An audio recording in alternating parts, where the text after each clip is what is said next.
Ырғалып жылжитын мемлекеттік тегін жер кезегі жүйесінде жағымды жаңалық бар, әсіресе тараздықтар үшін. Оған дәлел шаһар тұрғындарына үлестірілер 1460 жер учаскесі.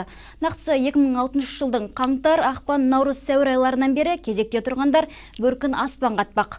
16 жыл күткендерге мамандар қоңырау шалып қуантып жатыр. Ал жаңадан өтініш тастауда не өзгеріс бар? Оңай әрі ыңғай жолын Гүлнар Тайжан нұсқайды. Әрбір азаматқа соттық жер тиесілі екендігі белгілі. Десе де енді әкімдіктің алдына барып табан тоздырудың еш қажеті жоқ. Себебі онлайн егов порталы арқылы жер кезегіне тұра аласыздар.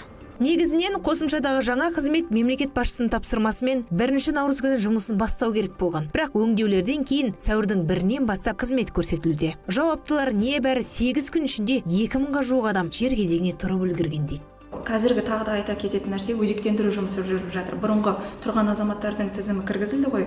Сол кісілер өздерінің электронды қолтаңбасы арқылы өздерін авторизация жасау керек. Ол жерде 3 түрлі категория дейміз ғой, жерге кезек қою, өзектендіру және жерден кезекке шығу деген сияқты 3 категория бар. Соның ішінен өзіне керегін таңдайды. Ол автоматты жүйеде бұрын жер алмаған болатын болса, өзі автоматты жүйеде кезекке қояды. Амалына өтсек, әуелі App Store я Play Market платформасынан егов қосымшасын жүктейсіз. Сәтті тіркелген соң порталдың бас бетіндегі қызметтер тізімінен жылжымайтын мүлікті таңдайсыз. Әрісі жылжымайтын мүліктің болмауы туралы анықтама беруге кіресіз де, сол жерден өзіміздің облысты таңдау қажет. Артынан бірнеше секунд ішінде сізге хабарлама келеді. Тек 20 минут күтсеңіз болды, толық ақпарат беріледі. Ары қарай кезектің қалай жылжып жатқанын онлайн бақылай бересіз.